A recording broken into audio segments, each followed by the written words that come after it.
On s'est déjà demandé ce qui se passe bien avant que la toute première pièce d'une voiture ou d'un avion soit fabriquée. Eh bien, tout commence non pas dans une usine, mais dans un ordinateur, avec ce qu'on appelle une empreinte numérique. Et c'est justement ce processus, souvent invisible, qu'on va décortiquer ensemble. Voilà la question fondamentale à laquelle toute cette technologie doit répondre. Quand des vies sont en jeu, quand les coûts se chiffrent en milliards, l'erreur n'est tout simplement pas une option. Il faut donc être absolument certain que le concept va fonctionner, et ce, avant même de construire la moindre petite vis. Et cette certitude, aujourd'hui, elle se construit entièrement dans le monde virtuel. Et là, le contraste est juste saisissant. On est passé des planches à dessin et des prototypes physiques, un processus qui était lent, extrêmement cher et très rigide, à un monde de modèles 3D et de tests virtuels qui sont, eux, rapides, efficaces et infiniment plus flexibles. Et attention, on ne parle pas d'une petite amélioration, hein. C'est une véritable révolution.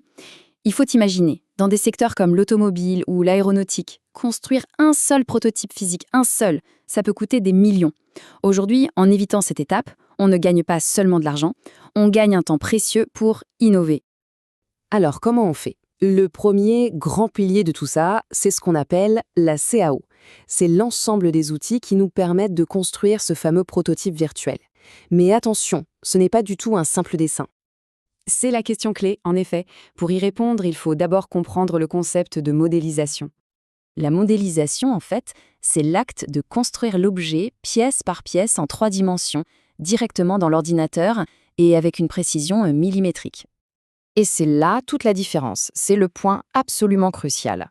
Cette maquette numérique est bien plus qu'une image, c'est un objet virtuel intelligent. Le logiciel sait si la pièce est en acier ou en plastique, il connaît son poids, il sait comment les différentes parties s'assemblent, c'est un véritable double digital de l'objet réel. Et le terme qui englobe toute cette technologie, eh bien, c'est la CAO. On peut voir ça comme la super boîte à outils numérique de l'ingénieur moderne. Allez, on passe au deuxième pilier. Et c'est là, franchement, que la magie commence vraiment. Une fois qu'on a notre maquette numérique, on peut lui faire subir les pires traitements pour voir comment elle réagit. Et tout ça grâce à la simulation. En clair, la simulation, c'est un laboratoire de test, mais virtuel. On va maltraiter la pièce numériquement pour voir si elle résiste sans jamais avoir à la fabriquer. En gros, on anticipe les problèmes avant même qu'ils n'existent. C'est puissant. Et les possibilités sont quasi infinies. On peut simuler la résistance à une force, comme le poids qui pèse sur une aile d'avion. On peut tester l'effet de la chaleur sur un moteur. On peut analyser l'aérodynamisme d'une voiture de course. Ou même, et c'est spectaculaire, simuler un crash test complet. D'accord, mais comment ça marche concrètement? On va jeter un œil dans les coulisses. En fait, une simulation, ça se déroule toujours en 4 grandes étapes bien logiques. On part du modèle, on définit les règles du jeu, on prépare ensuite la géométrie pour le calcul, c'est une étape clé, et enfin, on analyse ce que l'ordinateur nous révèle.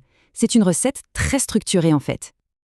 Pour les 2 premières étapes, c'est simple. On donne à l'ordinateur toutes les infos, toutes les règles du jeu. On lui indique la forme exacte de la pièce, on lui dit qu'elle est en aluminium par exemple, où elle est fixée et où la force va s'appliquer. Et puis vient l'étape la plus technique mais qui est absolument essentielle, le maillage. Pour faire simple, imaginez qu'on reconstruit l'objet avec des milliers, voire des millions de petites briques numériques, un peu comme des Lego. Pourquoi? Parce que l'ordinateur ne peut pas calculer la résistance de la pièce entière d'un seul coup, alors il résout le problème pour chaque petite brique, puis il assemble tout pour avoir le résultat global. Mais voilà, il y a un truc super important à comprendre, c'est un jeu de compromis. Plus on utilise de petites briques, plus le maillage est dense et plus le résultat sera précis, logique. Mais en contrepartie, le temps de calcul pour l'ordinateur peut exploser et passer de quelques minutes à plusieurs jours. Tout l'art de l'ingénieur, c'est de trouver le juste équilibre. Et enfin, la récompense. Le logiciel ne nous donne pas un simple chiffre ou un tableau compliqué, non, il nous donne une image, une carte de couleurs. C'est une manière incroyablement intuitive de visualiser des données qui, à la base, sont très complexes. Et ça illustre parfaitement l'intérêt. C'est un peu comme une carte météo des forces à l'intérieur de la matière. Les zones rouges, ce sont les zones de tempête, là où les contraintes sont maximales et où la pièce risque de casser. On voit une zone trop rouge, hop, on retourne à la conception et on renforce cet endroit précis. C'est simple, visuel et hyper efficace. Ok, maintenant qu'on a vu le comment, prenons un peu de recul pour voir le pourquoi. Pourquoi est-ce que tout ça est si important? Eh bien parce que l'impact de ces technologies est immense. C'est ni plus ni moins une nouvelle révolution industrielle. Premier bénéfice, et pas des moindres, l'argent. Fini les prototypes physiques qui coûtent une fortune à fabriquer pour être testés une seule fois. Chaque test virtuel réussi, c'est de l'argent qui est directement réinvesti dans l'innovation plutôt que dans du métal. Deuxième avantage qui est tout aussi crucial, la vitesse. Dans le monde d'aujourd'hui, être le premier sur le marché, c'est essentiel. Pouvoir modifier un design en quelques heures au lieu de plusieurs semaines, c'est ça qui permet à une entreprise de garder une longueur d'avance. Et enfin, le troisième gain, il est pour tout le monde, il est pour la planète. La simulation permet de sculpter des pièces parfaitement optimisées en utilisant seulement la juste quantité de matière, au gramme près. Résultat, on a des produits plus légers, qui consomment moins d'énergie et qui sont conçus dès le départ pour être plus durables. Donc si on devait résumer tout ça en quelques points, la CAO crée le double numérique d'un objet. La simulation, elle, le teste dans toutes les conditions imaginables.